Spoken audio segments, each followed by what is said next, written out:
Appreciate that. No, yours says something different than the one I sent. That's the current one.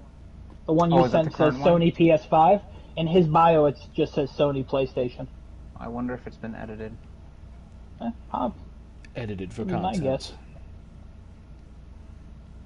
The guy's not a video game guy, so I wouldn't be shocked if he just didn't know.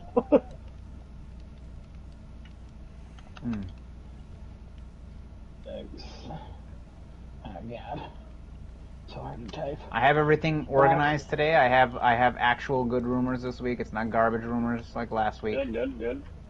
And they're all verified, not verified, but they're all none of them say no source or false or unverified or fake. Good. Oh my God, fucking piece of shit. Not you. Alright, let me start this thing up real quick. Also, funny thing, I found a website that actually shows streams that have 0 viewers on it, and it's all over Reddit now. So I'm wanting to see if I can put our name in there. Yeah, there you go. Yeah. There's a website that shows up like any Twitch streamers that currently have 0 views. So helps them get some sort of traction. Nice. We'll start broadcasting this. All right, I'm episode 26 this week. Shared on the book. Episode 27, right? 26. 26. Oh man. Bad with these numbers, man. Oh, I'm not a numbers guy. Not a numbers guy. Yeah. It's same. It's beneath me. Numbers beneath me. I wouldn't say that, but all right. May you stay beneath.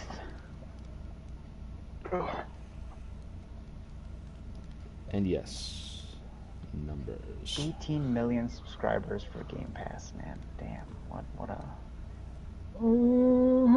It's growing about 1 million every month.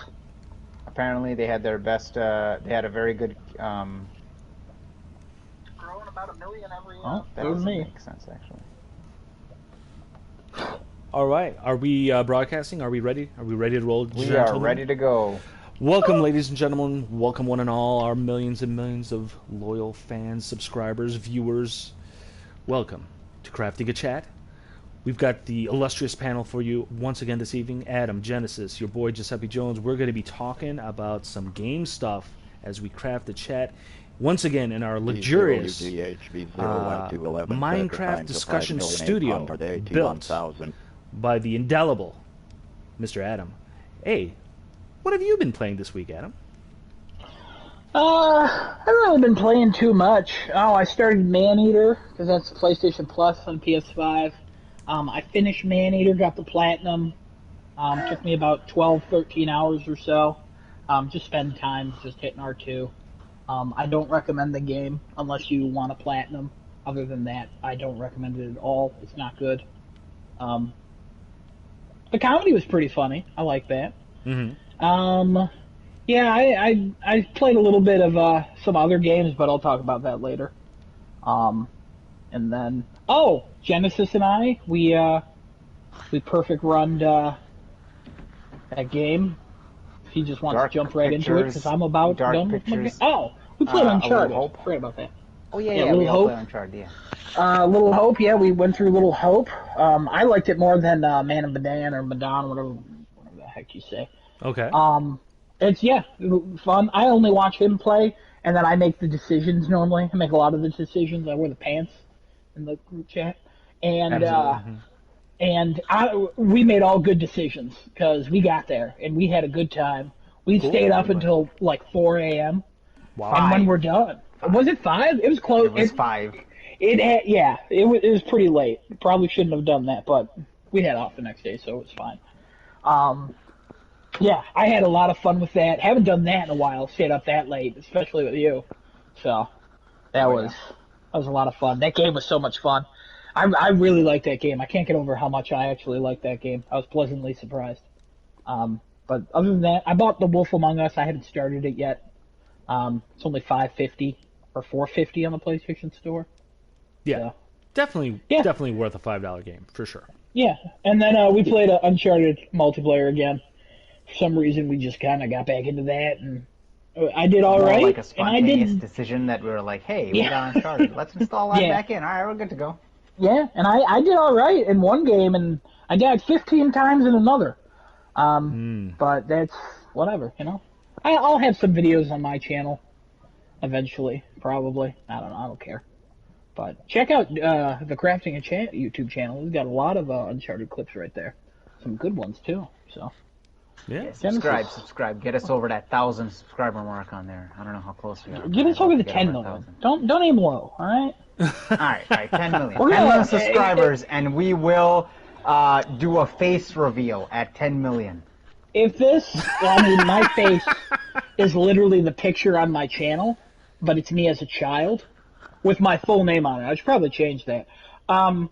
But if this Crafting and Chat YouTube video gets 1 billion likes, I will kill Genesis. All right, cool. I can take that. I'm good with that. Not in real life, I'm absolutely. like where I'm not committing a crime here. Don't murder people, but No, there's no. Genesis, there's no what are you crime being playing? committed. We're getting distracted. What are you playing? Like you mentioned before, we played Little Hope. It was a lot of fun. You making the decisions and me losing my mind half the time, wondering whether it was the right choice we made, and you're calmly telling me everything's gonna be fine. We did the right thing. Don't worry about it. And then 5 seconds later, I'm like, oh, you're right. We did the right thing. And then another 5 seconds go by, and I'm hyperventilating into a brown paper bag, and I don't know what to do. Real quick, props to you. Even though you were hyperventilating, you barely missed a button. I think you missed 2 throughout the entire game. So Yeah, and like, that was you did much great. better than Detroit that I played. I missed at the end sequence, so I missed a bunch of buttons, and you're watching Yeah, me, you you're did. like, what are you doing? I'm like, I don't Yeah. know what I'm doing. Yeah, there's something going on there, but But yeah, okay. this one I did very well. Didn't miss much. I ended up getting it very well.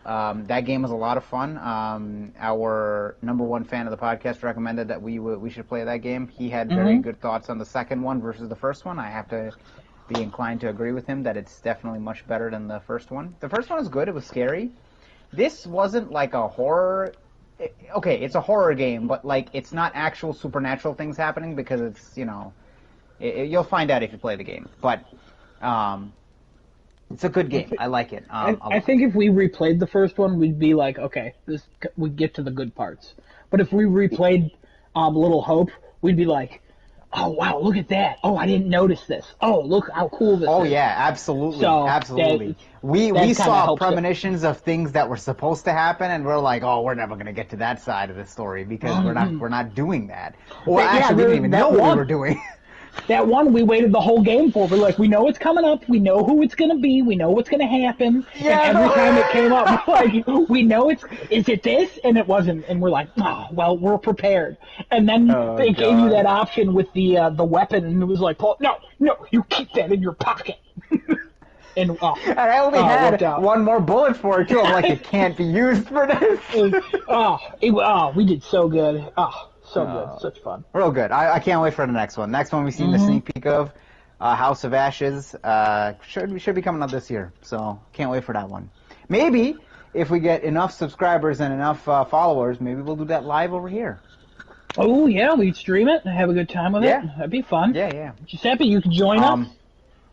Yeah, Sure. you could definitely help us make some of the choices and be like, we should do this, and then we end up in a non-perfect run, and we'll be like, this is all Giuseppe's fault. I can't believe he made us go on a non-perfect run. Now wait a minute. Well, now I don't You know. think that my influence is going to lead to an imperfect anything?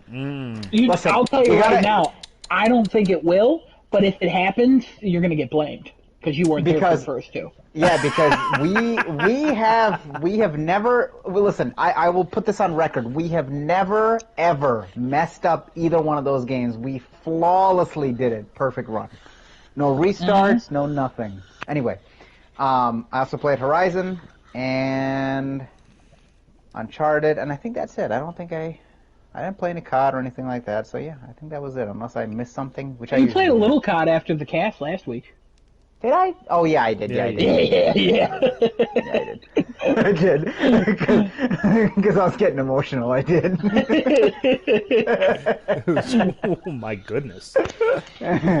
Good times. Giuseppe, what about you?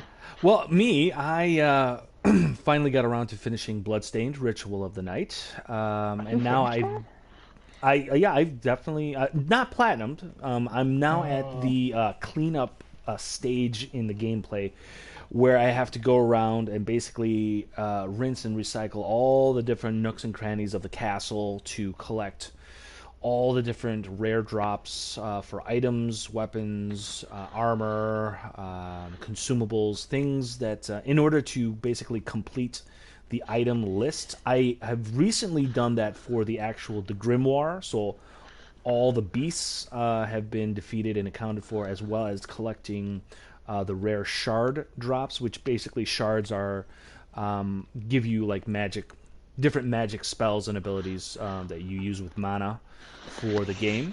So I completed those as well as 100%ing the map itself, which wasn't that was not the most fun thing in the world, but it never is for those style of Metroidvania games. But yeah, now it's getting a little bit more into the grindy aspect of it. So I really thoroughly enjoyed the game in and of itself. I thought it was a very fresh revival of the best nostalgia berries of Castlevania Symphony of the Night. Great looking game. Really cool things that they're still able to do gameplay wise in a 2D format. Again, that's the kinds of things that I'm looking to emulate with my own personal game project idea. But again, that's only one aspect of it. And then beyond that, I also got right back into Ghost of Tsushima, and I'm still, clearing out the island, really staying away from the main quest missions. I'm enjoying the freedom aspect of that game, like really like discovering the island at my own pace, clearing things out in the order and method of my choosing. That's one aspect I would say of sandbox open world games that very easily gets overlooked. The whole non-linear options the game presents to the player, as opposed to things that are more scripted or rigid or regimented, in order to facilitate a very dedicated gameplay rhythm. You know what I mean? On purpose. And I really enjoy it for Ghost. I love the freeform aspect of it. It's a really good time. I had gotten out of it because the gameplay loop was starting to get a little repetitive for me, so I kind of like, okay, cool, I'm just going to put that off to the side for a little bit and try something else just to get a change of pace. But I've been able to jump back into it, and it's just as great as when I left it. So there we are. That's what we've been playing. So, do you gentlemen mind if I go ahead and launch into the first official segment of the cast this evening? Please go right ahead. Oh, yeah, go ahead. Okay, sounds good. So, I don't know where exactly the specific inspiration for this idea came from, but I guess I had been thinking about it for a while. And the idea I was thinking about was the aspect of these very expensive collector's editions that come with some games. It's not every game. Not every game has the budget to, create this, this interesting self-promotion angle of collector's editions that kind of like add a little bit more to that hype wagon, to generate that excitement for an anticipated game prior to launch. And some of these game collector's editions can be really over-the-top elaborate, like that, what was it, that Dead Island game that if you paid, $375,000, it would get you all of this stuff, but it would also get you like a special VIP treatment by visiting the developers in Poland, and you'd be able to get like a walkthrough and, I don't know, maybe some like credit in the final product of the game. I don't know. That's just wow, really ridiculous. Wasn't there like a concept. $1 million collector's edition for like GTA or something, where you get like an actual Lamborghini or something with it? I can't remember if there was an actual $1 million edition of any game. For some reason, that rings a bell for something. It wasn't maybe GTA, it was maybe something else. Was it Call of Duty? With the Humvee? Was it? Or Jeep or something? Maybe it was something like that. Wait a minute. You keep going. I'm gonna search it was something real possibly quick. something like that. But again, the idea, of course, is that collector's editions are really up to the individual whether or not you're getting any kind of worth out of it, because certainly not all of them actually wind up being like worthwhile collector's investments. For Saints one Row. reason or $1 the million. other. That's So crazy. Saints Row. Yeah, it was Saints Row. It was a Lamborghini, plastic surgery, and a trip to space. Plastics. Of course. Anybody buy that? I don't know. It came with the Toyota Prius as well. Oh my goodness. Oh, Well, no, honestly, okay. that's the kind of game that would probably have something ridiculous like that attached to it. But regardless, off topic. The topic is looking a little bit further into these collector's editions, because in this day and age, in this day of the information age, I should say rather, there's one thing that very recent history has taught us all, is that we cannot trust games companies. Don't trust the hype, don't trust the advertising, and really only believe half of your gameplay footage reveals. Because the fact of the matter is, chances are, things are gonna fall real way short, and the need for honest reviews and assessments, specifically in the video game industry, has never been more important than it is today. And finding new ways of insight into what the final game product is ultimately going to be prior to launch is an invaluable thing to look into. And I was thinking about it. What if these collector's editions for these highly anticipated games, what if these collector's editions are tipping their hands as to what their final game product is ultimately going to be prior to anyone really getting their hands on it in earnest to really see what the game is really all about? Is it going to be a deep dive character drama? Is it going to be a thrilling narrative? Is it just going to be a Twitch shooter? Is it going to be blah, blah, blah, blah, blah, blah, blah? Who's to say? So I took it a little further, and I did a little bit of research. And I researched 40 games and their collector's editions, specifically focusing on the physical aspect of the actual collector's edition, for an actual physical representation to give the game the marquee shelf space that people, again, are going to assign in their trophy room of collector's editions. Again, in theory, this is what this particular product is for, intended for people that are going to be getting a bunch of these. And I was thinking, is it possible that the choice in what these physical elements are to a video game's collector's edition, is it possible that these things are giving us a little bit more insight as to what the game is really all about? So, I can run down a quick list of the games that I surveyed. So, Cyberpunk 2077, God of War, Death Stranding, Fallout 4, Fallout 76, AC Odyssey, AC Origins, Dishonored 2, Titanfall 2, Mass Effect Andromeda, Marvel vs. Capcom Infinite, GTA 5, Lu 2, Halo 3, Infamous Second Son, Arkham Knight, Arkham City, Arkham Asylum, Uncharted 2, Uncharted 3, Uncharted 4, Ghost of Tsushima, Metal Gear Solid 5, FF7 Remake, Far Cry 6, 5, 4, and 3, Call of Duty New Modern Warfare, Call of Duty Ghost, Call of Duty Black Ops 1, Black Ops 2, and Call of Duty World at War, Resident Evil 7, Resident Evil Raccoon City, Operation Raccoon City, Resident Evil 6, 5, Resident Evil 2 Remake, and Resident Evil 3 Remake. That's 40 games total, and I reviewed them. Out of those 40 games, 16 of them are first-person shooter games.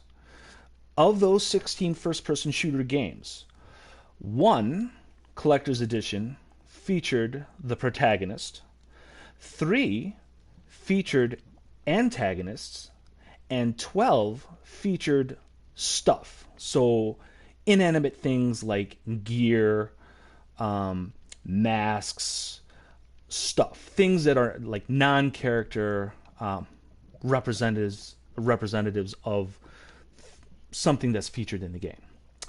And then that obviously left 24 other games, which were, for the most part, third-person perspective games.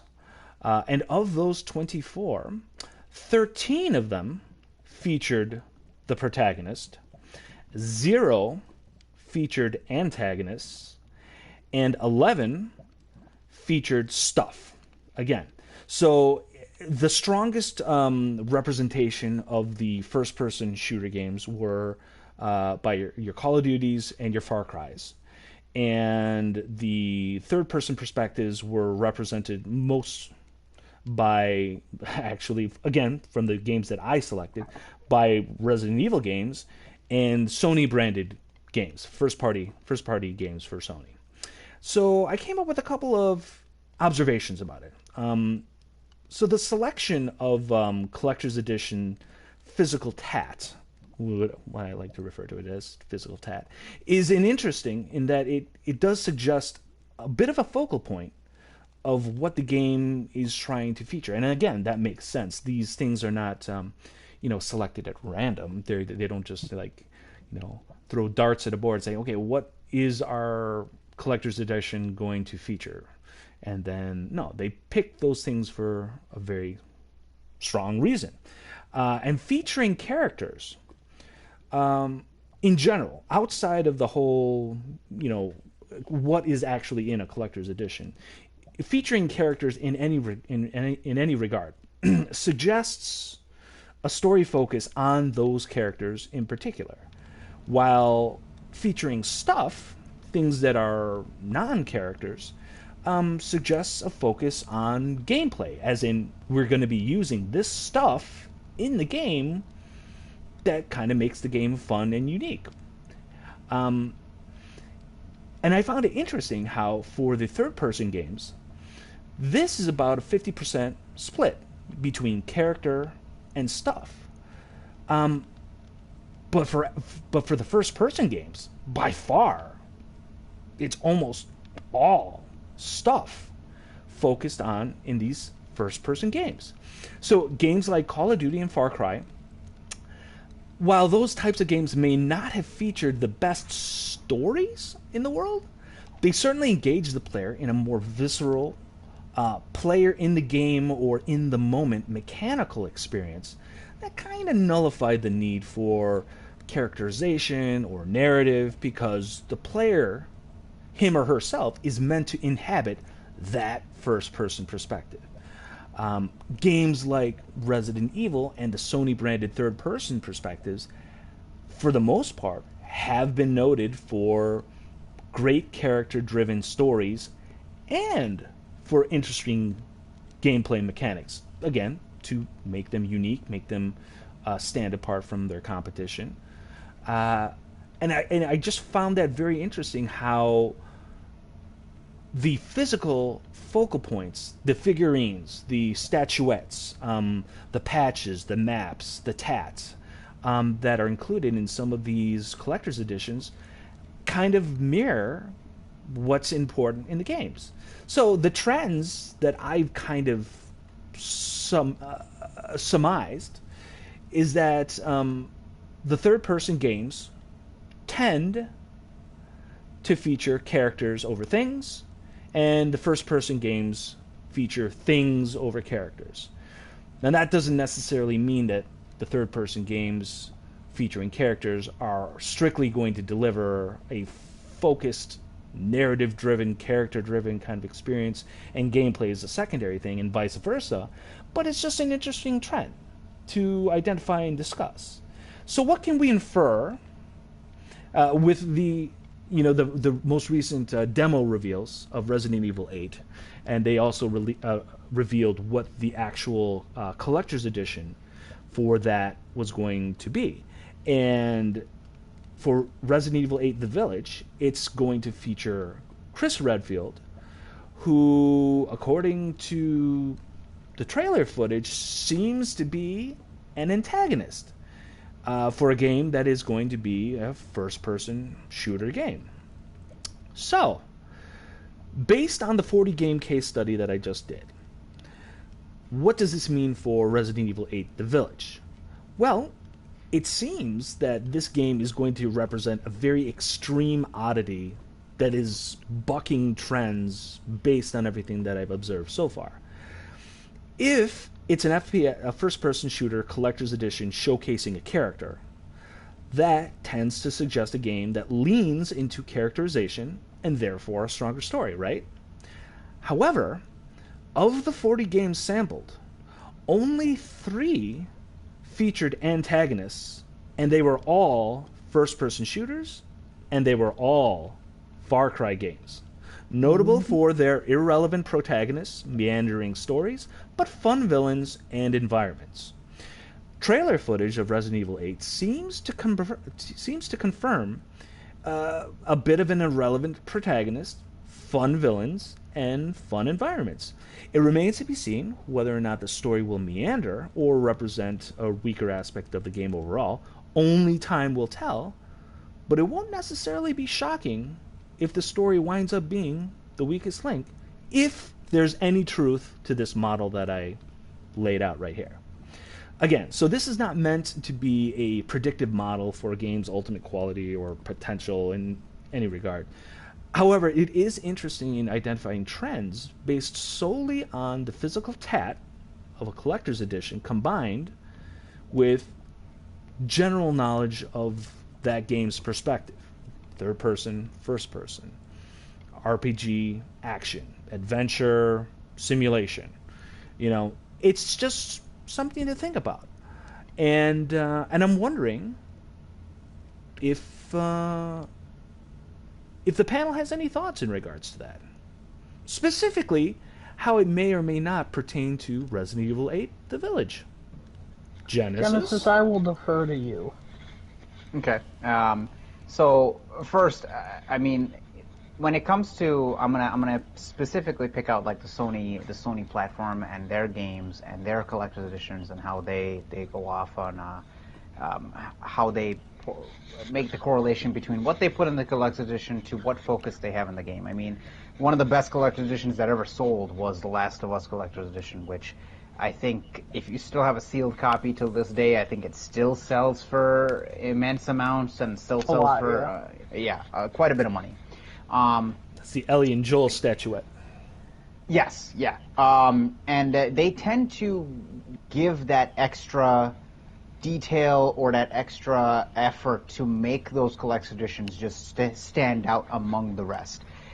Now, to go to your point of Resident Evil 8, like, I've seen, if I'm comparing it to the older collector's editions that I've seen from all the other Resident Evil games, they're very similar. I'll give you a quick rundown. Yeah. So Resident Evil 7 featured the Plantation Mansion, physical statuette.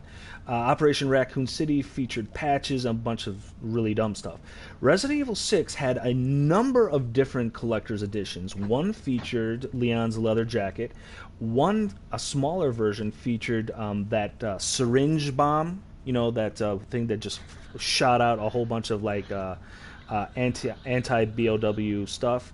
And one of them actually featured the Umbrella Corporation umbrella, which is unfortunately the one I got because I really loved the novelty of owning an Umbrella Corporation umbrella, which I use to this day. It's a strong umbrella. It's made out of pretty good quality material, and it's holding up, and it's a great thing to have for the rain. Resident Evil 5 featured a whole bunch of stuff, but also a Chris Redfield statuette. Resident Evil 2 Remake featured a Leon statuette, and Resident Evil 3 Remake also featured a Jill statuette. So coming from all those, for me, it still feels like they're going to be putting a emphasis on how they portray, especially now Chris Redfield, since from the trailers it looks like he's an antagonist. Obviously, we don't know the full details and all that, but from what we've seen and everything like that, I think it's going to be. I think it's going to be still portrayed pretty well as far as what they're aiming for when they're putting in this collector's edition. You know, when I make comparisons from like what Resident Evil puts in theirs collector's editions to like what, for example, Bethesda puts in theirs, they've had a lot of controversies for what they've put in, and people argue that, you know, even though their games are regarded as, I don't know if I want to say high quality games, but I think I should say games that people anticipate because they're brands that people want, you know, like the Fallout the Elder Scrolls and all that. Uh-huh. Their quality of their games, even though they put a huge emphasis on everything that they have detail-wise in the game for making choices and, you know, narrative-wise, story-wise, and all that, they don't seem to hold up very well compared to what they put in their collector's editions, like their Pip-Boy edition, which I think I've had it and I've seen it, and then their 76, the one with the bag that everybody was like, "What is this garbage?" Well, the canvas bag and the helmet, you know, the power armor helmet. So absolutely, the Fallout collector's editions have definitely been the types of collector's editions that are more elaborate than your standard fare collector's edition, and for interesting reasons. I mean, like that Pip-Boy was a very interesting kind of novelty accessory that added a new layer of functionality to your cell phone to make it look as like a functioning Pip-Boy on your wrist, and that's a really neat thing to think about. But there were even defects with that one too. There were some people who received ones that didn't fit properly, ones that didn't work properly. And at one point, I think they didn't have enough to fulfill all the orders that they originally made. That's a faux pas on the company. That's just them not being able to execute their what at the time seemed like a well-conceived idea. Right. I don't know how much correlation you can have, though, with... I guess we're heading down a trend, I want to say, of seeing a lot of these collector's editions coming out first, and then people wanting you to buy. You know, the companies want you to buy everything that they show off, and the game just not living up to what it's supposed to be. Like, there was a $280 collector's edition of Cyberpunk 2077 that had the I think V as the statue in there, and V was the statue on his bike. A bunch of different little things that they had in there. The box was giant. Like, I seen the size of this thing. It was huge. It was real big. Right. And if we go back a couple of years for the same company, they did the Witcher collector's edition, which the Witcher game was very, very well received. But I don't think it was the third one. I think it was the second one that had a problem, where some of the statues of Geralt's face just did not look good. Some of them look bad. Some of them look good. Some of them were warped. Bad mold. Yeah. I mean, and that's going back. So I don't know if I can make 100% correlation with saying, hey, you know, obviously you want to do your research. You want to be careful of what you see. Can you make 100% correlation with what collector's editions are out there versus what the game's quality or what the game is trying to portray?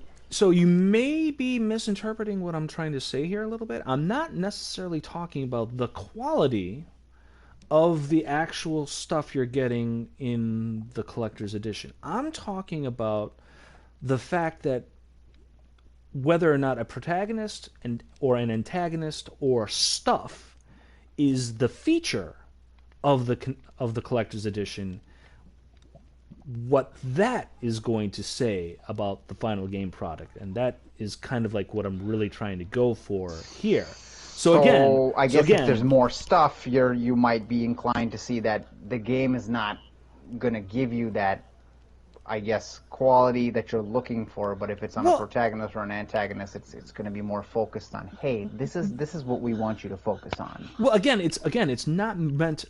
It's also not really meant to make a statement on quality either, but it's meant to kind of again, my supposition is that when a game chooses to feature Voss in Far Cry 3, and the collector's edition for that was Voss as a bobblehead. So that's an interesting decision to make. Number one, it takes a very, psychotic, brutal villain in a game, kind of makes it a little bit of a joke, but it's also still pulling focus on the antagonist in a game, which, again, is an interesting choice, but in a way makes sense for the Far Cry license for that franchise, because the main characters that the player plays is irrelevant. It's fill in the blank. And the world and the villains that are messing it up, that is what's interesting about the story in Far Cry games. So it makes sense that they would make that kind of decision regarding the focal point of their collector's edition to feature that antagonist. And it would be something different if it wasn't a pattern of behavior for those games, but it is a pretty consistent pattern of behavior for those games. Same thing for the Call of Duty games. Call of Duty games feature nothing but really involved military replica stuff. One of the most popular ones was that Black Ops 2 one where they give you the drone. It was the quadcopter drone that came in that big. They do like a case. Juggernaut edition for the third Black Ops, which gave you like a mini fridge or something like that. Right. Yeah. So again, stuff. And again, we know. I mean, some of the most educated consumers out there, the ones that really like read all the reviews and they watch the videos and they try to, get all the information they can of a game prior to the launch. They don't need to necessarily be told this particular information, but I think it's just an additional thing to consider when trying to predict for yourself what the final game is really going to be all about. If you don't have all the information that you think you might need to pull the trigger on a transaction. So for me, I look at a game like, again, and I'm trying to pull focus right back to Resident Evil 8. For me, I look at Resident Evil 8, and I have nothing but questions about it. I still to this very day feel that it is not representative of the Resident Evil license, their brand, or what made that game a thing in the first place. I'm confused even further by the fact that Chris Redfield is now an antagonist, but not the main villain, apparently. But who knows? Mystery surrounds. But the fact that he, as this antagonist that is kidnapping babies, apparently, is the focal point of that game's collector's edition makes me raise an eyebrow even further. It continues to assert my, irrelevancy for Ethan Winters, the protagonist of both 7 and now 8. He's an even less important character this whole process in the first place. And I think maybe this would have been a nice moment for them to say, hey, let's expand the significance of Ethan. But no. At least it's not represented in the collector's edition. I would have liked to have seen that maybe, because maybe that would have made me connect more to the protagonist of a video game. And again, it is a game as opposed to a film or a TV show where the characterization of a protagonist is not necessarily as important. For TV shows and whatnot and other mediums than it is for a game, because the player is inhabiting that role. They are the one who's facilitating the action. So they don't necessarily need like backstory or motivation or sympathy, because they are the stand-in for that role. But for me as a gamer, I'm looking for layers of motivation to get into a game. It can't just be about action. Otherwise, I'll just invest my time purely on Twitch shooters, and it can't just be on story alone, because then I'll just sink my teeth into interactive dramas, and those aren't necessarily as fun as just a well-rounded game. And I'm not necessarily sure that based on Resident Evil 8's Collector's Edition is the type of game for me, just based on that. And again, it seems as though the demo footage kind of supports it a little bit. Again, it's not a proof positive situation, and again, it's not meant to be a predictive model that you can take to the bank. It's just thinking about trends. Food for thought. A little food for thought. And it seems fairly accurate for what these games show in their final showing. I don't know. Adam, any thoughts on that? I mean, you've collected a collector's edition or two in your time. I have a bunch. I'm looking at them now.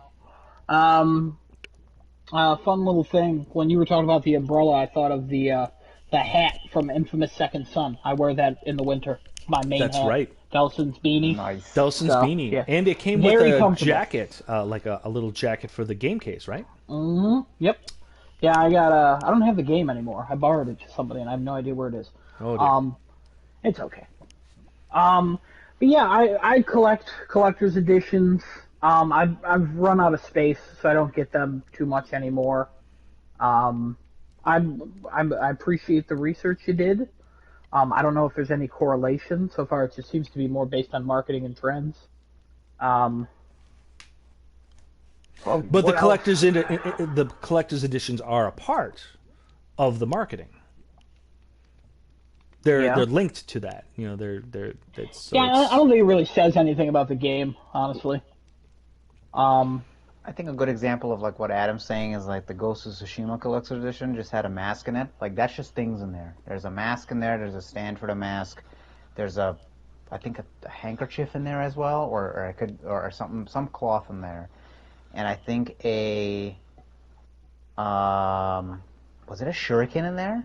No, I don't. there's something I don't else get in it. there. I can't remember. No, But not a shuriken. But yeah, so the Sakai mask was the featured thing for the Ghost of Tsushima one.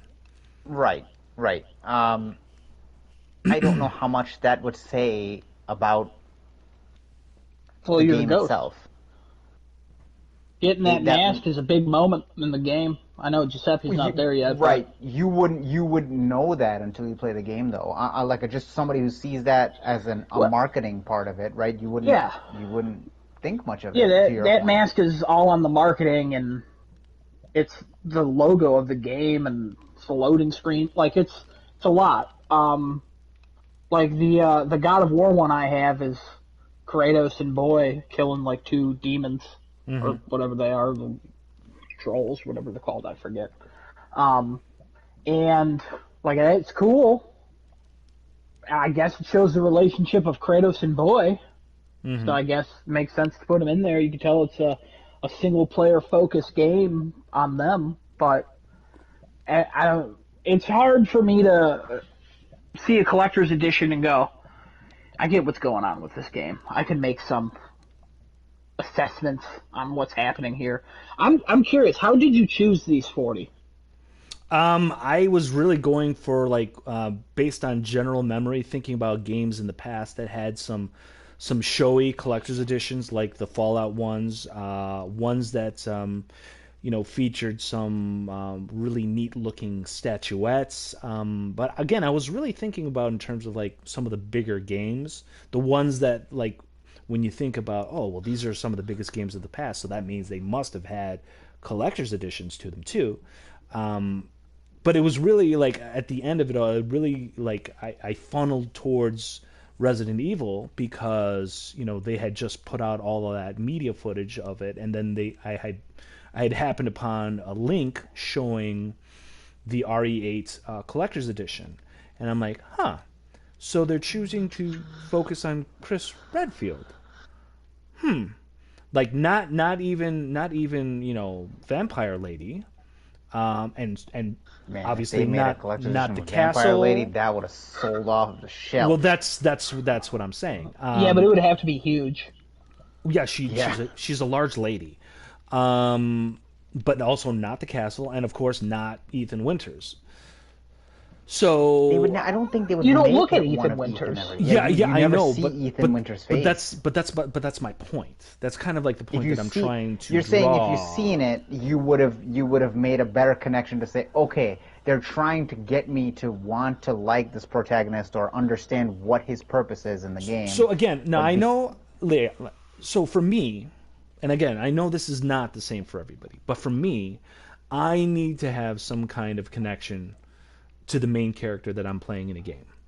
Even if that's a character that I'm 100% fabricating, because then at that point I'm actually having agency in the construction of the character. Even something that's a little bit more basic in terms of like something like a character creator in Bloodborne is a very basic situation. It's not nearly as elaborate as some in other games, but that I can accept a silent protagonist in a situation like that, because now I've actually taken part in the construction of it.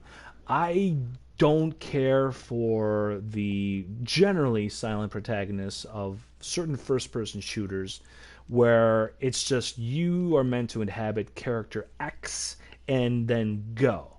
And I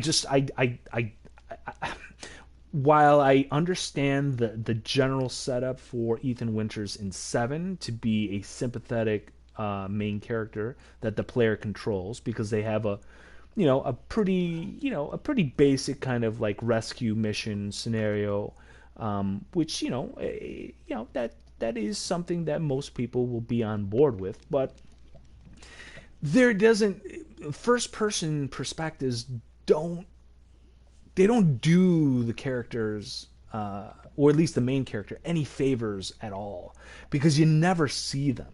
And that's a big thing for me when I want to engage in a game.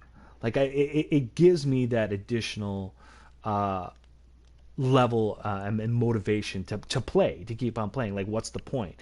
It's like I don't turn on a game and I'm jumping into, okay, well, who am I going to be today? I'm going to be Master Chief fighting off aliens and blah blah blah. No, I mean, I'm going to be playing.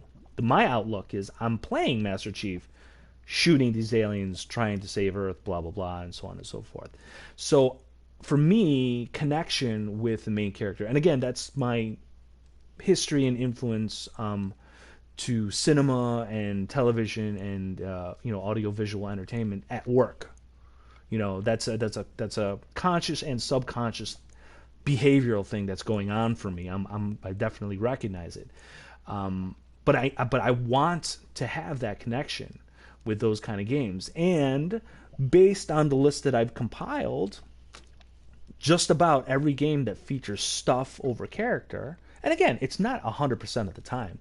Again, case in point, the Sakai mask for Ghost of Tsushima. But on the flip side of that, there was also Corvo's mask in Dishonored 2. And Corvo and the characterization in both Dishonored games is a whole bunch of trash. So so there are trends. Again, it's not a rule. It's not, if you're looking for 100% certainty, you're not going to find it here. But I believe the trends hold up to what the game ultimately, reveals, or basically, what it reveals beyond the marketing, the hype, the advertising, and the promises. You know what I mean? At the end of the day, this is what you're really going to get. You're going to get deep dive character narratives, or you're going to get very shallow stuff. But hey, look at all these action set pieces that you got to shoot and run through and run away from and blah blah blah. So yeah, I think again, and that's knowing that the choices for what is actually in these collector's editions, they're all very conscious choices. Again, some of them may be very, very inconsequential, like, maps or posters or stickers or some kind of nonsense like that. It's just like very basic stuff. But the things that's meant to be like the real eye-catching stuff, the stuff that you're going to be featuring on a shelf somewhere to showcase your love of games, and games in particular, or games in general, those are very conscious choices by the people who call the shots. And just based on that alone, that should be drawing attention to what's really important in the game. So to me, Resident Evil 8 suggests that Chris Redfield is probably going to be the linchpin of the entire story. Ethan Winters, nothing. Big vampire lady, nothing. Her creepy daughters, nothing. Even the person that she's talking to on that phone, whatever her name is, nothing. It's all about Chris Redfield, and that's the one thing that I probably bet the bank on that for Resident Evil 8, because he just seems to be the linchpin, and I really want to know if these guys have a really good idea for explaining why Luke Skywalker suddenly going to be running the Galactic Empire or the First Order or the Second Order or whatever you want to call them, at the drop of a hat, spontaneously. Blue something? Isn't that what they're called? I don't know. What are they called? Blue Z? something? I don't know. Genesis? Blue? No. Blue? Umbrella Blue? Something. Blue something. They're called something else. Blue Moon? Blue Monday? I'll get back to you on that. Well, regardless of that, it's just an interesting choice.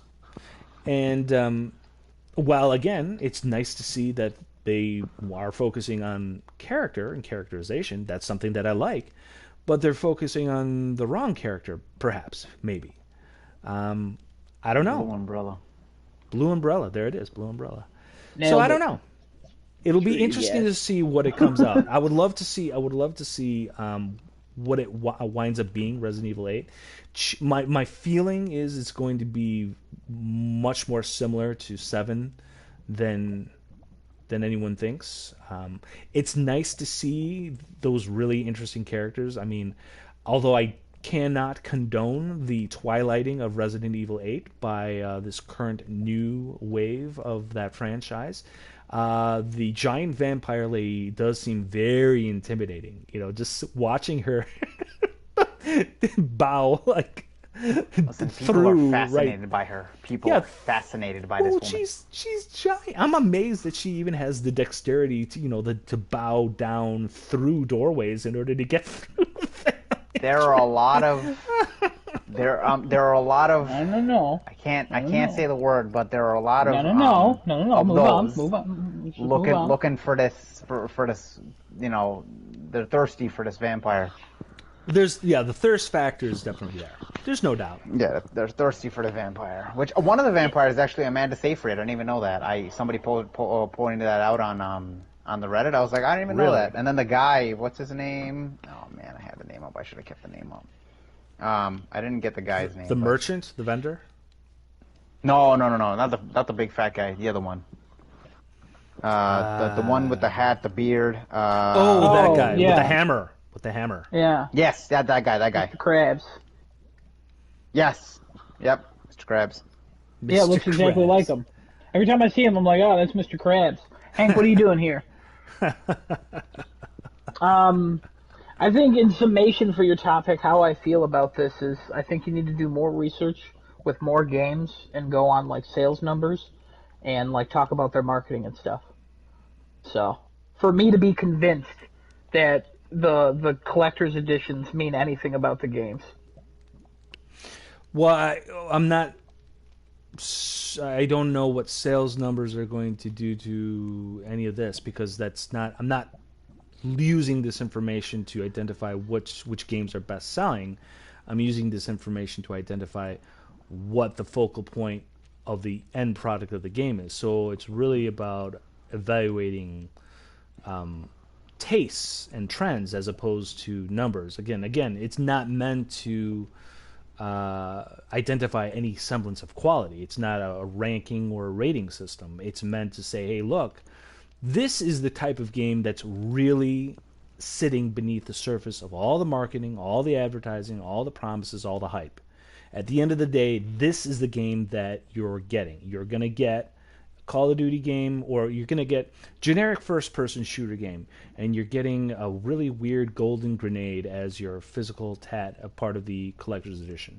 Chances are that means you're not going to get very much of a story, you're not going to get much characters, but chances are you're going to get a whole lot of weird, funky stuff that means perhaps gameplay is going to be just about all you get with this game. As opposed to Game X, which features a ninja wielding a flaming sword in left hand and an electric sword in the other hand. And chances are that means, wow, it's a strange, mysterious, dangerous ninja type. We're going to want to know who this person is, what they're all about, and why is a ninja using flaming sword and electricity sword? Is it a techno, is it a futuristic techno thing, or is it just like a supernatural ancient thing going on there? That I'm really interested. I'm going to get into that. Yeah. That's what I'm talking about here. I don't know what sales numbers are going to do to any. I don't believe that's going to add anything to this model at all. So the reason I said sales number was because I feel like you're working backwards. We're going by the collector's editions, and I think the marketing leads to the collector's editions.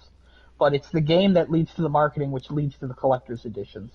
So it's just like there's just not enough games here for me to make a correlation. Like, oh, this has a protagonist in the collector's edition. That means it's a story-driven game. Pretty sure Red Dead 2 didn't have a protagonist in the collector's edition. And again, it's not meant to be 100% of the time. But look at the trends overall. The numbers overall with do 40 not... biased games picked by you because you remembered them. That's what I'm saying. There's just not enough data here for me to say there's a correlation. More data. Need more data. More than 40 Because you left out, more than 40 games, not that Give you me a would number. pick. I want, give me 250 games. That's baloney. Okay, give me 200 games. That's... I don't... Give me a number then. 200 games? All right, How I'll do you get you wanna your do? 200 games. I'll get you your 200 200 games. games, and they're games that you didn't have to play them all, but you have to do the research on it for me to be like, okay, I see your correlation. 200 games. So it's the numbers again for Mr. Adam. I'm going to Data. tell you right now. Data. I'm going to More tell you right data. now. Both of you are going to just eat crow. Because this expanded numbers are going to do nothing more but confirm what I've already laid out here in this small case I study. give it a 8 out of 10. Too much data. It's fine if it confirms it, but the games you've collected, there's just not a significant correlation for me to be like, okay, yeah, I see what you're saying. Because in So Arkham you get Origins, that- you the get that data. antagonist, the Joker, he's the statue. Uh-huh. But he doesn't have much to do with Arkham Origins. No, he does. Oh. But your And antagonist And argument was... and Arkham Asylum was a Batarang. Yeah, and Arkham And City again- was Batman. And Arkham Knight was the Batmobile, and, well, that never happened. And then whatever Right. the It never other one came was. Well, no, it out. just I didn't haven't- happen Another for you. Batman. Just didn't No, happen another for you. Batman. No, the Batmobile was canceled for everybody. Well, Yeah. Now, you can buy them on Everybody. eBay, because the company that made them went out of business, and they still kept some, and then they sold them to people. Now you can buy them for like $400. I thought about it. Yeah, I that's too didn't. much money. It's way too much money. Family show. Damn, that's way too much money. Family show.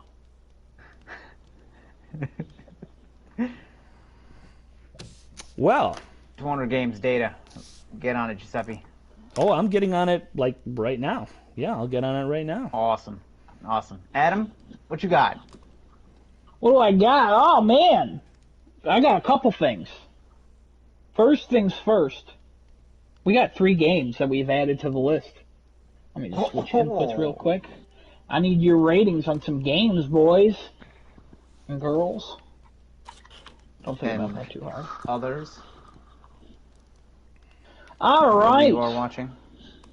The first game is a game where the release date was actually just announced today. First game is Biomutant.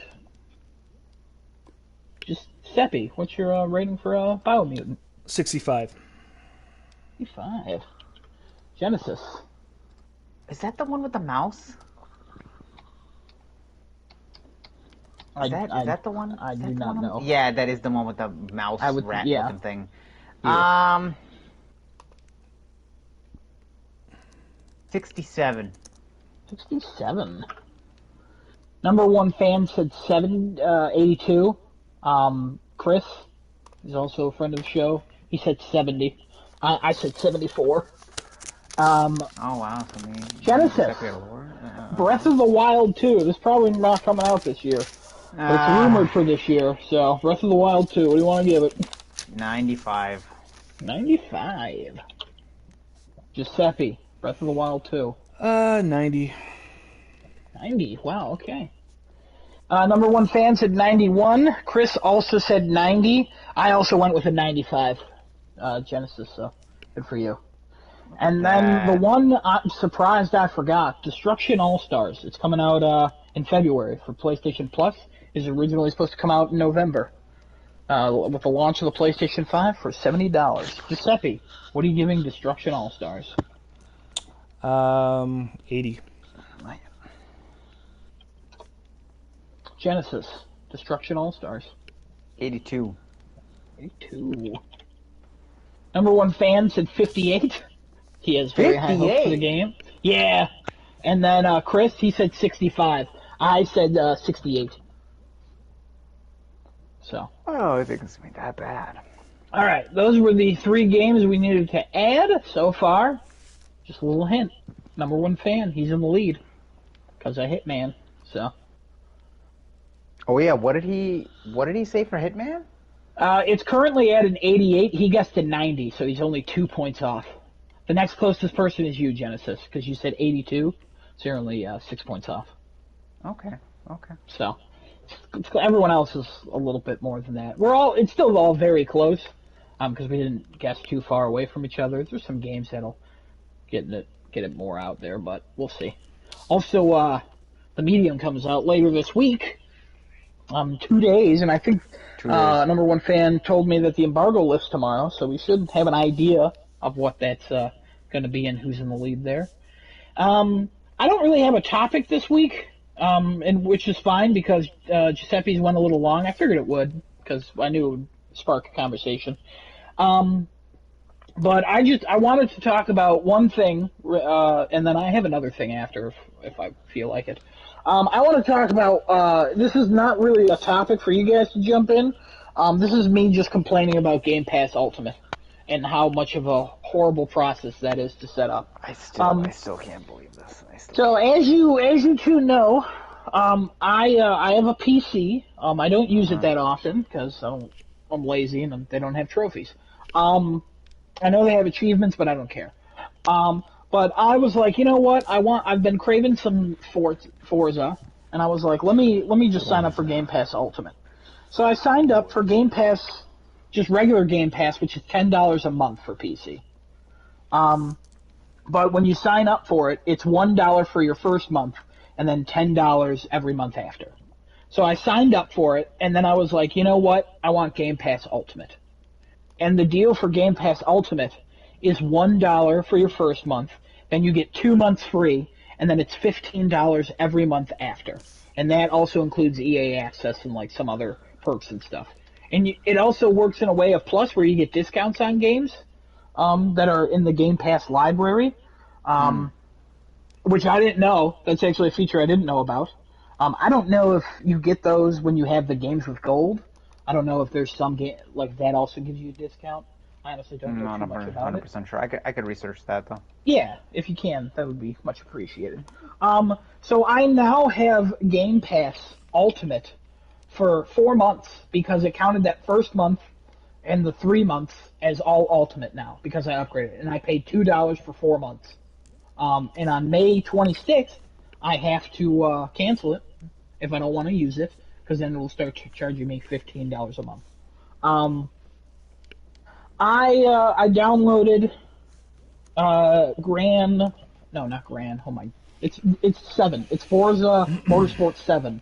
I downloaded that, and the process of downloading it and getting everything, everyone knows connecting Microsoft and a password to everything sucks. Well, I've complained about it with the Minecraft stuff. It's annoying. It's not a great process. Microsoft, please. If you set up your Microsoft account on your PC with an email address you no longer have access to, but then you update your email address, it still always keeps your old email address, and you can't change it unless you have access to the old email address. And I'm not calling them. Please. Yeah. Please just shut down Microsoft. It was a process. It was an annoying process, and then I found that if you're downloading a game through the Xbox app on your PC, it limits the download for some reason to around 20 megabytes per second. And that's annoying. And I found, after some Googling, I found a guy who said how to go into like your PC settings and you can change it even though the setting is grayed out. So I had to do some stuff. I had to do a run. I had to run some program and open it up. And then I got it downloading at like 60 megabytes a second, but then it would kind of go back and forth. So for like the 90 gigs of Forza Motorsport 7, it took about an hour and a half to download. So it wasn't terrible, but I know my PC can do much more than that. So that was an annoying process. I also downloaded. They would limit the amount of download speed you'd have for don't like know. just bandwidth purposes.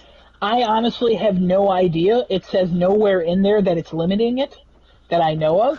Also, if you download games from the Windows Store, which you can, apparently it's faster anyways. So I'm going to have to start doing that. I don't understand how that process works, but whatever. I also downloaded Hellblade: Senua's Sacrifice. I've always wanted to play that. Didn't really want the trophies, even though I hear it's not terrible. I just didn't want to work at it. But I downloaded that. Haven't tried it yet, but I'm going to have like an ongoing review series of how Game Pass Ultimate is like going. So far, at $2, I've already played one game. It's already paid for itself. So I ain't super mad about it. So we'll see. Maybe I'll try the Medium. That's on Game Pass when it comes out. So. Oh yeah, because it's playing on PC as well. Yeah. Yeah. So that's kind of like what I wanted to just chat about real quick. I really don't have much use for it yet. As we go through, the listing and like the searching is kind of but it's also on PC, and I'm not like the most skilled PC user, so that could just be user error. But I'll talk more and more about this as the weeks go on. And I'll probably still be on PlayStation throughout the week. This is more to you guys. I'll probably still be on PlayStation. I'll just be playing on PC. But I'll be listening to like Spotify through PlayStation. Just to chat with my homies, you know? Spotify. But yeah, that's kind of really all I had to say. I was going to talk about like some other stuff, but honestly I just don't feel like it. And I didn't think about it enough. Similar to last week, I just didn't think of a topic at all. And I feel like we've had enough. With this stuff, and we could probably jump right into rumors if you want, Genesis.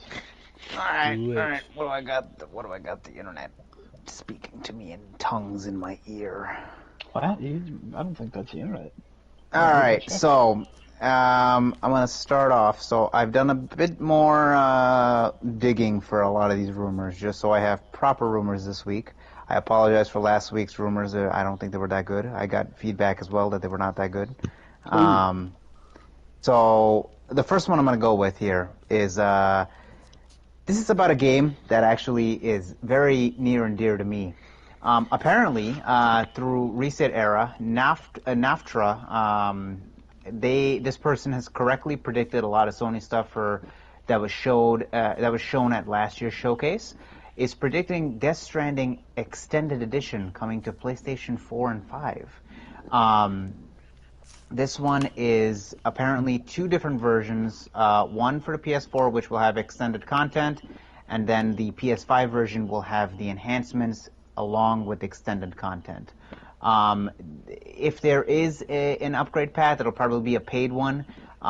It would probably be a patch for anybody who currently owns the PS4 version just to get the PS5 enhancements, but for the additional content you probably have to pay more to get that.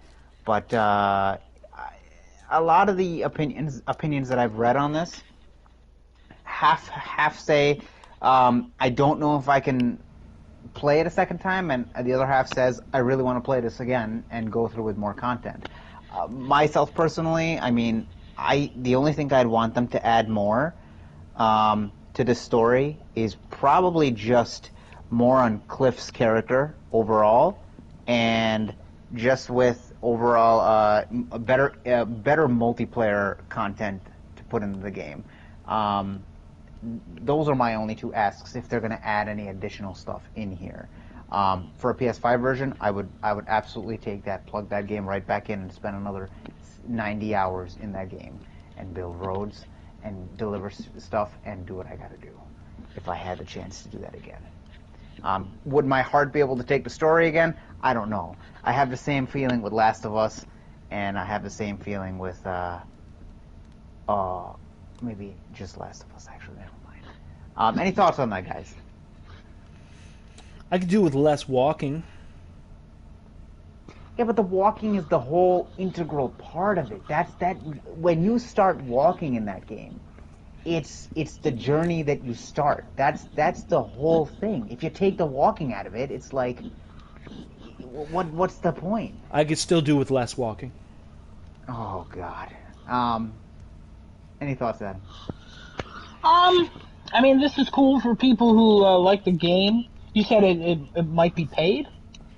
Might be a paid upgrade for the additional content. No confirmation on that. Just this again. This is just more reset era stuff coming out, which they've been. I want to say I'll give them like 60, 65%, 70% credibility for some of the things. There's a good chunk, like a 30 to 25% that they have no idea what they're talking about.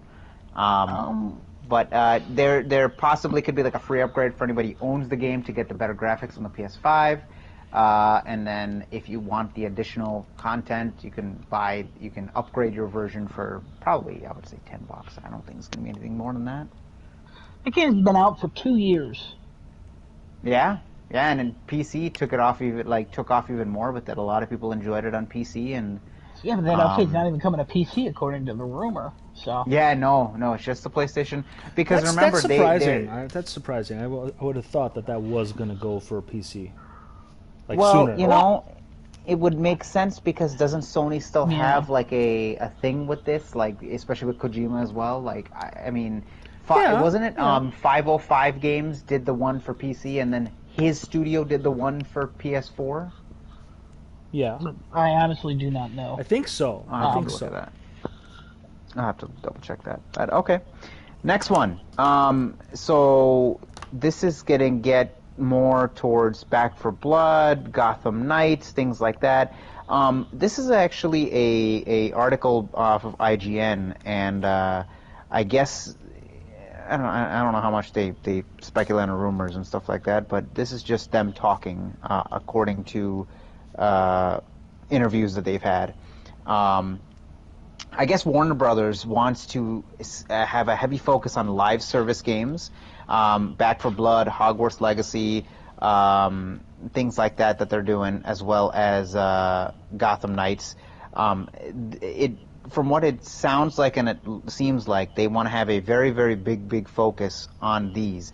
But it's very hard to understand why they're going to want to do this, especially after seeing Anthem, Avengers, Destiny, these big live service, like hyped up titles just not delivering on the mark. And we didn't get 100% confirmation on Hogwarts being a live service game, because I don't think they said it was going to be a live service game, but they didn't specify it wasn't going to be. Yeah, details are still very thin. Back 4 Blood, is that a live service game? No, I don't think so. Okay. That should just be an online multiplayer. Neither is Gotham Knights, though. Right, and they're using these as the examples in the original article that they're talking about here on IGN. I don't know. I guess my only opinion on this would be I hope if they're going to do something like this, or if they're going to put their focus in something like that, tread lightly when you're going to do that, because, like I said before, you have Anthem, you have Avengers, you have Destiny. The three big ones that were supposed to do these amazing numbers, they all failed. Pretty badly. Yeah. It's not called Destiny a failure, but okay. Well, I mean, it definitely is. Definitely is. I don't care if sales are up for the game. I mean, for a long while in the game, even when 2 came out, up until I believe the latest expansion, which introduced the darkness into the game, where you can control the power of the dark, it was just all garbage. It just wasn't what people wanted, and the population's only been going back up ever since the latest, or the second to last one came out, Shadowkeep. When that came out, people were like, okay, I'm getting back into this. But for overall, I think I don't know. Giuseppe, any thoughts on that? Well, I mean, I'm just not a big Destiny guy.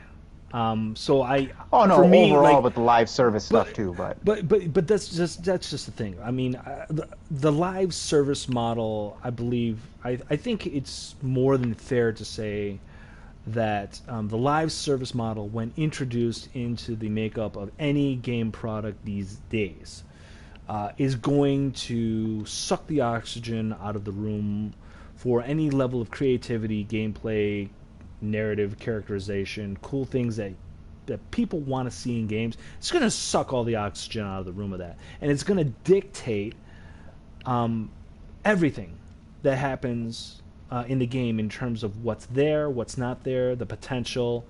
It really does pigeonhole everything into this very defined space, and specifically through pay gating, through microtransactions, through all kinds of shenanigans that people don't want to see in AAA games that they pay, a significant entry fee in the first place. Now, especially with some of these games going up to $70 now. right. So if these companies love this live service model moving forward, they have to make a choice to make the game free at the get-go, because there's no way this is going to be a sustainable model for the kinds of numbers they expect their sales to be at. And not just that, the initial sales, that's just like your launch point. That's just like your seed money almost.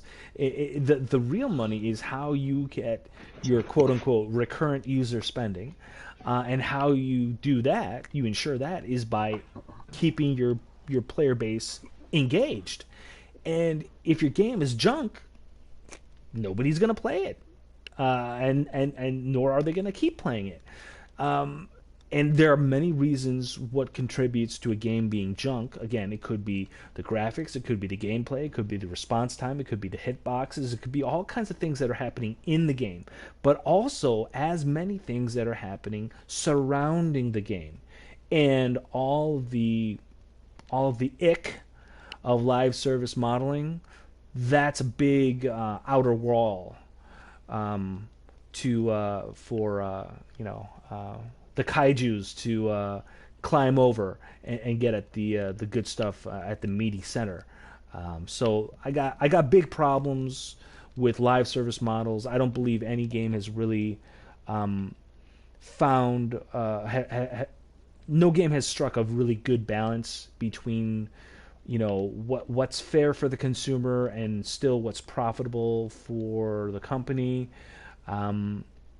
It's going to be a mess, and it's only going to get messier moving forward. Okay. There's a lot of live service games I feel that we're ignoring. Those are the only three that come to my mind. If you do see any of the ones, let me know, obviously, and we can make Would Fortnite not be a live service game?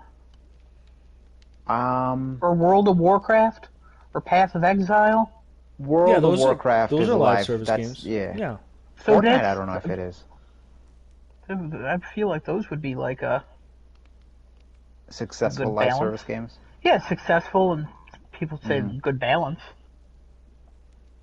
Yeah, I guess if you're using those examples, yes. Then if they tread lightly like those, maybe, then they would do better. But Warcraft is now free to play, right? It might be. I don't know. Warcraft. The answer is no.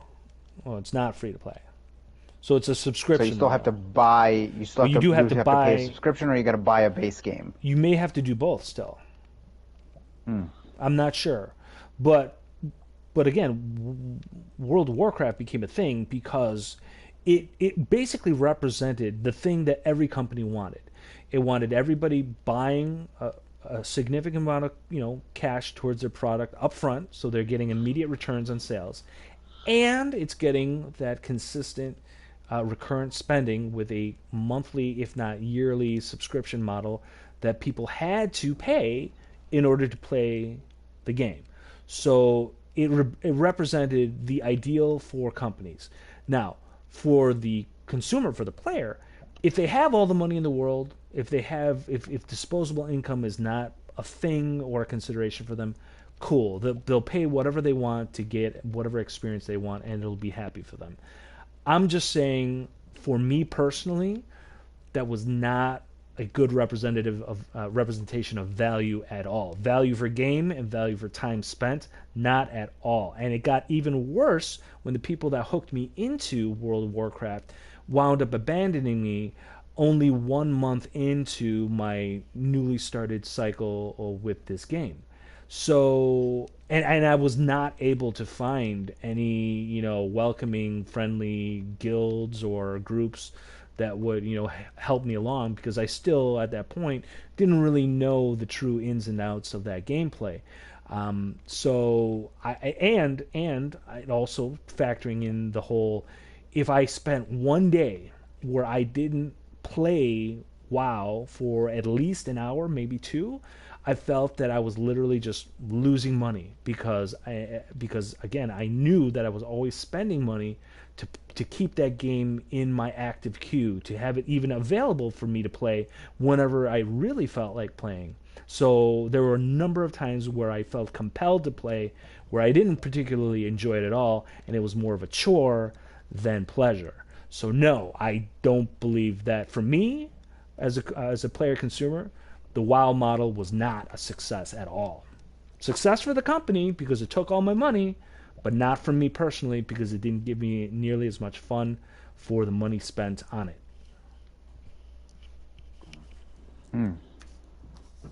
This also brings up Cyberpunk's multiplayer. Hopefully that's not live service. Who knows at this point? I wouldn't put it past CD Projekt though to go ahead and go that route. Do you think that would be live service? Just so I don't think it would be, but they could make it happen. Possible. They could definitely make it happen. And you know how they can make it happen? They honestly would be looking exactly at Deus Ex Mankind Divided. Look at how they monetize their own single-player RPG progression. You could max out your character build before even starting like the first mission if you paid enough money into it. And I guarantee you that CD Projekt looked exactly like that and say, hey, we have a very similar kind of character upgrade building RPG system. What if ... I guarantee you that idea has definitely been put on their tables, and that's sure it has. I'm sure it has, yeah. And not only that, but I'm fairly certain that is on the short list of where their multiplayer ultimately is going to go. I would not be surprised at all. All right. I got the next one up. Cool. This has to do with Resident Evil 4 Remake. Apparently due to Resident Evil 3's remake backlash that they gotten, where a lot of the portions of the original PlayStation game were not included in the remake. I guess they want to break this down and start it over again, which is probably going to delay this to 2023 now. With the original, I think, estimated date around 2022, so about a year back now. But they're basically going to be using more of Resident Evil 2's blueprints here, and have something similar to a use for Mr. X in Resident Evil 4. I'm trying to remember there is no Mr. X in Resident Evil 4. There was nothing that chased you in Resident Evil 4. Well, there was. Yeah, there was. It was the giant. The giant. There were sequences where he didn't. Well, he chased you in small spurts, but if you had a rocket launcher, you could one-shot him. But again, the rocket launcher was expensive, and again, it only gave you one shot. So you really wanted to pick your points to use it. But it did chase you for small bursts, for small sequences, and you could get through it by running away if you didn't have the rocket launcher.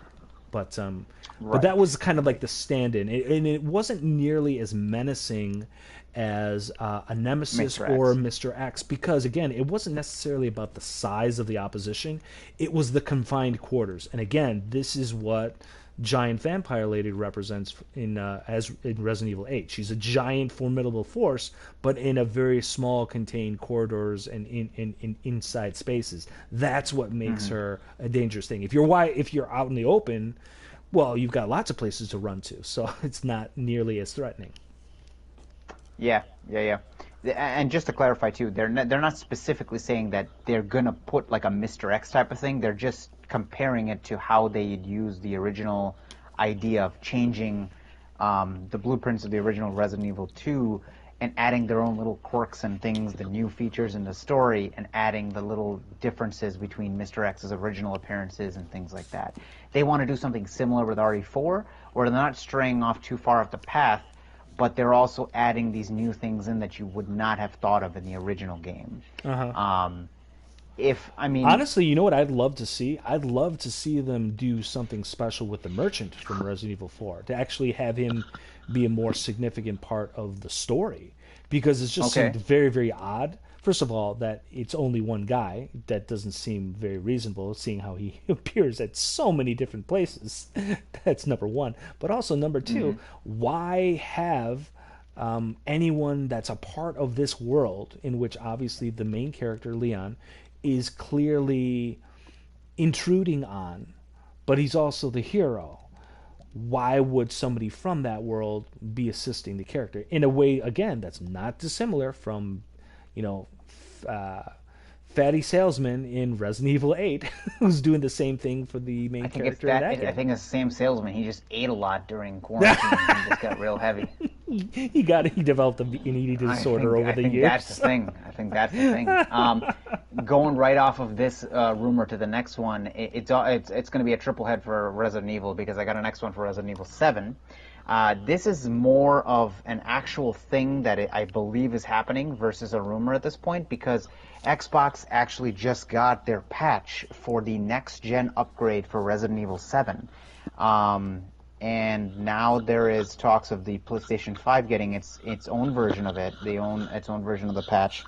The patch seems to just increase the frame rates of the game, also enhance HDR, give you a bit of ray tracing. I have to do my research on the ray tracing, because I only saw a couple of comparison screenshots in the Reddit.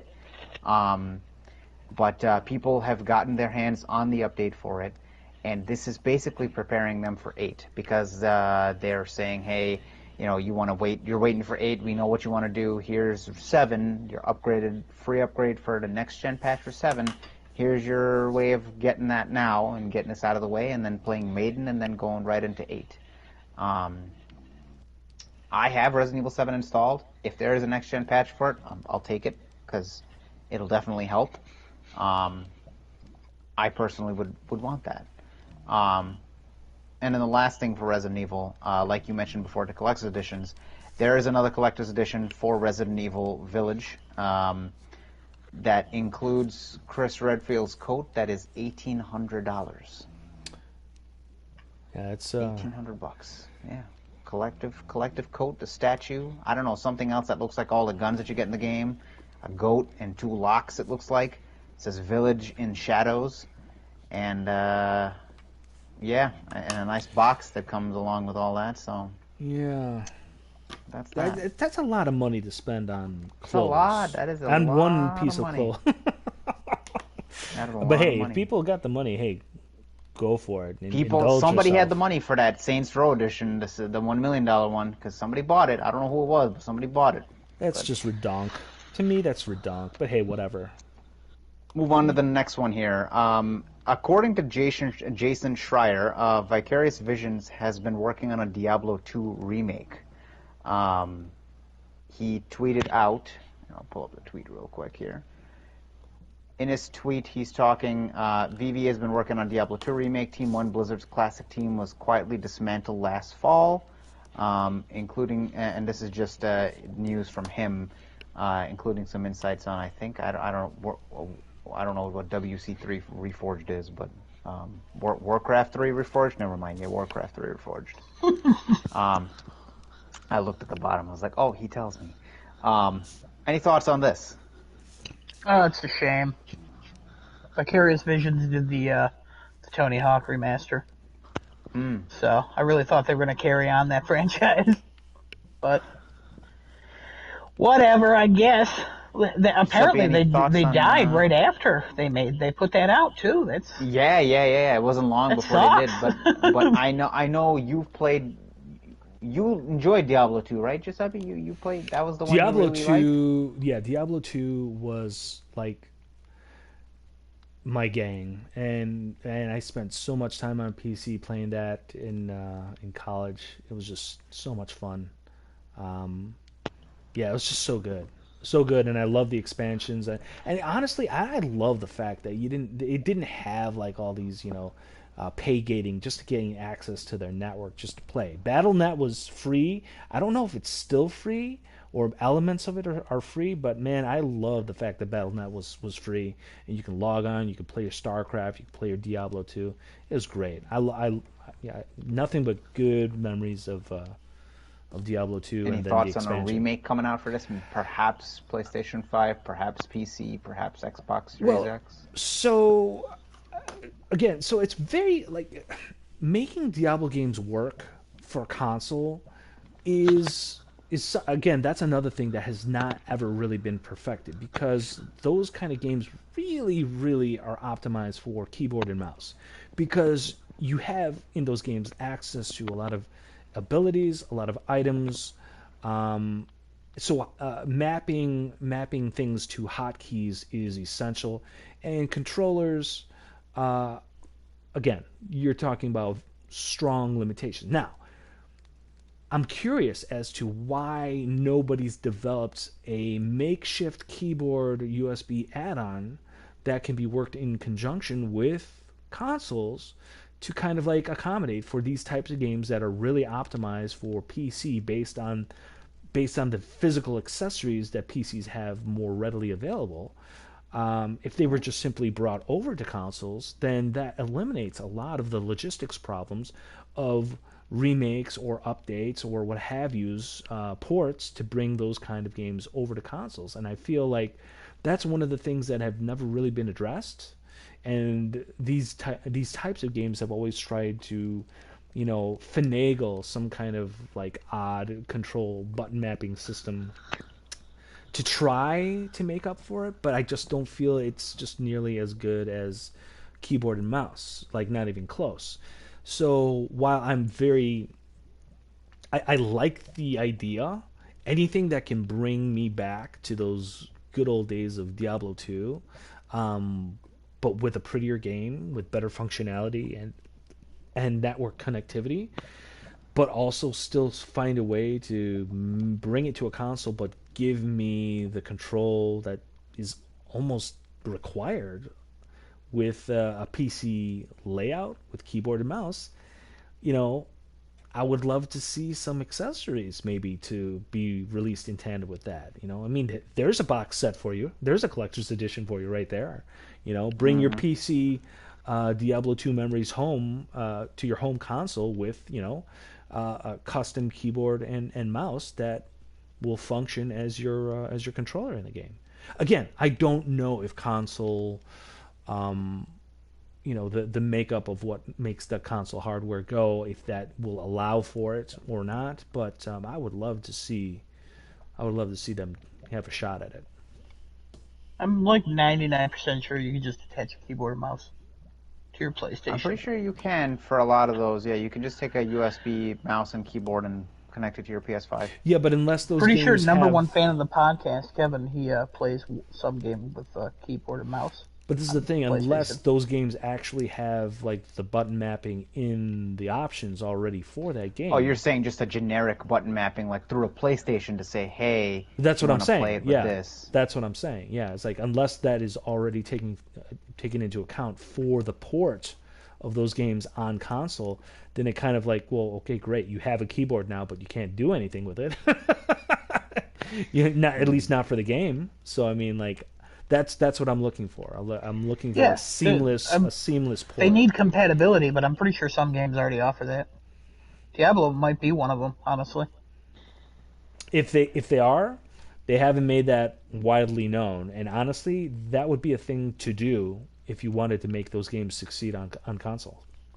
It would be odd for that information to be elusive or unknown. All right, moving on to the next one here. This is more for our number one fan of the podcast. I posted this up in our chat, and I also texted this to him.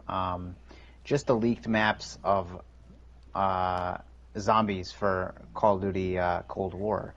The first one, I don't know if anybody recognizes because I think, Giuseppe, you've played zombies before for COD? Yeah. if you look in the chat, the first one says Tombstone Soda. It's a vending machine that shows Tombstone Soda. Does that have any significance to you? Let me look in the chat real quick. Let's see. All right.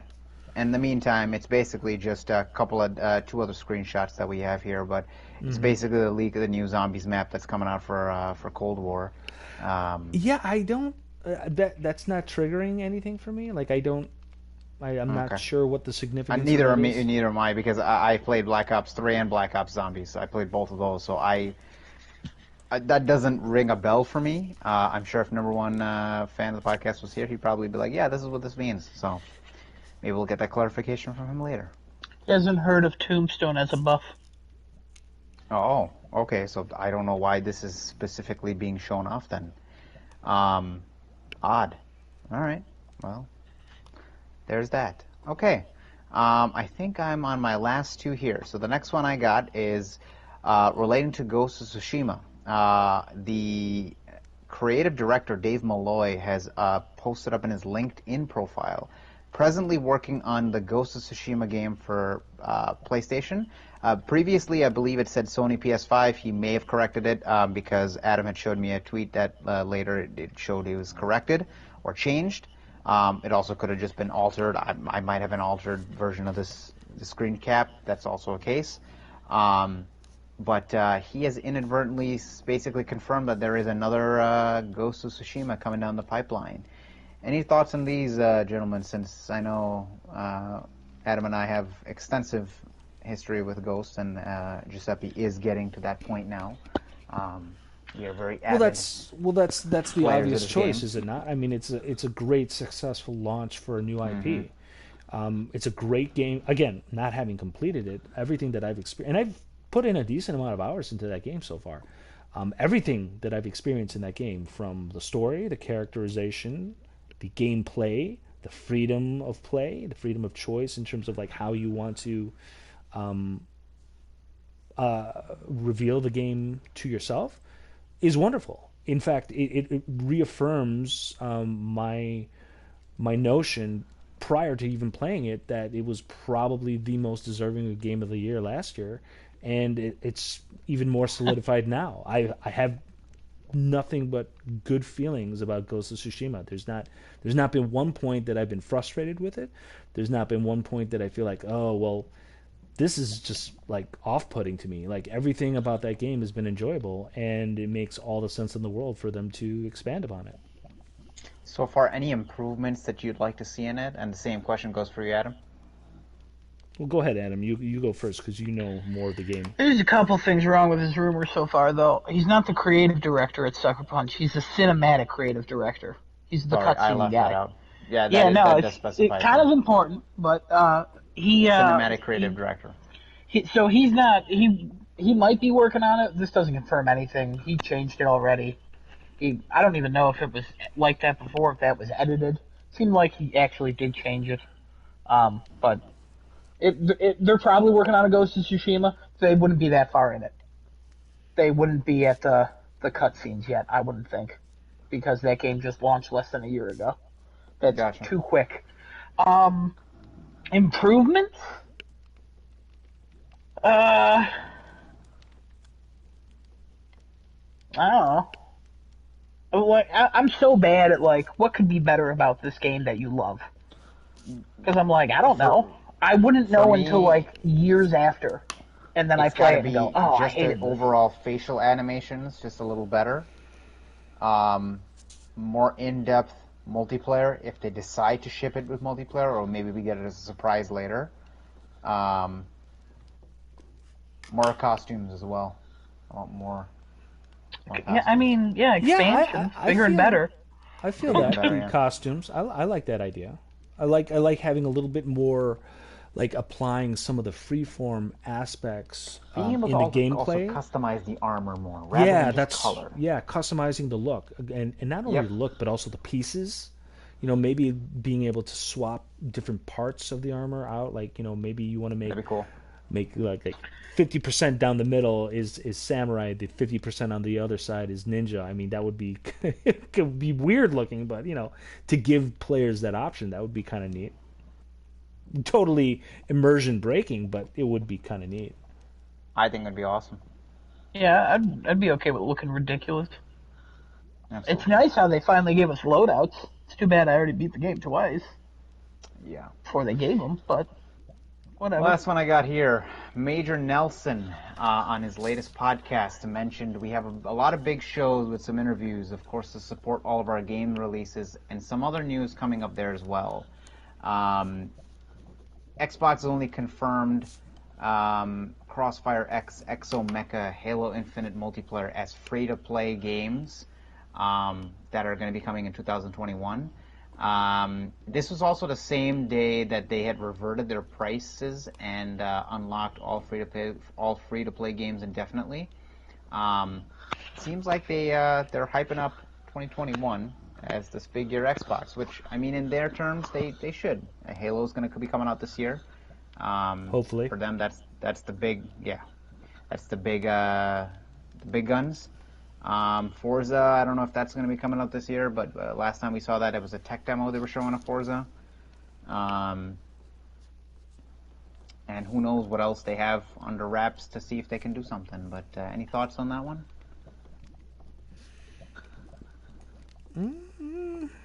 I mean, yeah, good for Xbox. And Yeah, Major Nelson, or his real name, Larry? I think? Larry Yeah, Herb. Larry Herb. Yeah, I follow him on Twitter. He's like, he's got a real position. He's like the director of programming or something on Xbox. He's basically the hype man. He's also the one that gives out free Xbox codes on Fridays on Twitter. That trends like every year or every week. Yeah, I mean, like, cool. It's exciting. They need people to like be excited about the console and the games coming to it and Game Pass, and yeah. they've just released numbers where their video game division is over $5 billion now, and then Game Pass is growing by 1 million subscribers pretty much every month. So we'll see if that continues. If that continues to Halo, like, they got good numbers. So, and then the free to play should finally be enacted, because it's still not live yet. They're working on it, they said. So The only problem with Game Pass still going up and them making so much money in there is that their Series X is just still not selling as well as the PlayStation 5. yeah, I mean, honestly, I think the consoles would be selling a little bit better if they were available anywhere.